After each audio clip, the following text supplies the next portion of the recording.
So, hello mga ka-chillax. To follow up tayo sa video natin kahapon. Ayan, natuloy na ako sa papunta dito sa R4 Speed. Dito lang to sa may Makati. Yan, nagpapalit po tayo ng gear oil, motor oil. At pina-replace ko na rin yung aking voltmeter. So, ito pala yung fully synthetic motor oil. Yan. Then, ito naman ating scooter gear oil, 120 ml. So, as you all know, R4 tires. So talagang ito yung kanila specialty. Iba-iba klaseng gulong. And nakita nyo yung shop niya, simpleng-simple lang pero grabe. Siksik na siksik yan. May mga vulcanizing pa tayo dyan.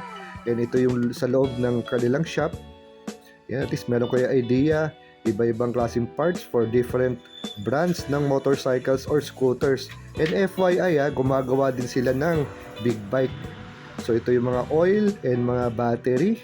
So tingnan natin yung mga presyo. Yan, sa battery 1,250 Extreme ni Manny Pacquiao.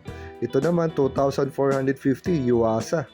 And Yamaha Lube 350 pesos per liter.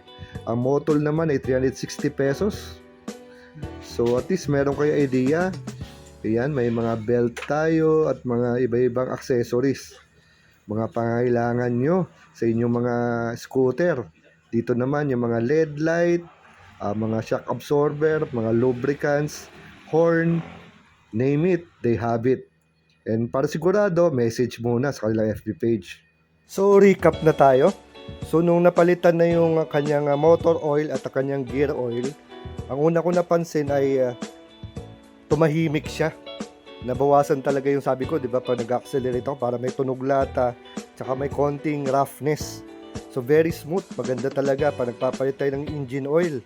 So ang ginamit dito ay yung fully synthetic, mga ka-chillax. Then pati yung gear oil, very smooth. Yun talaga ang una ko napansin dito.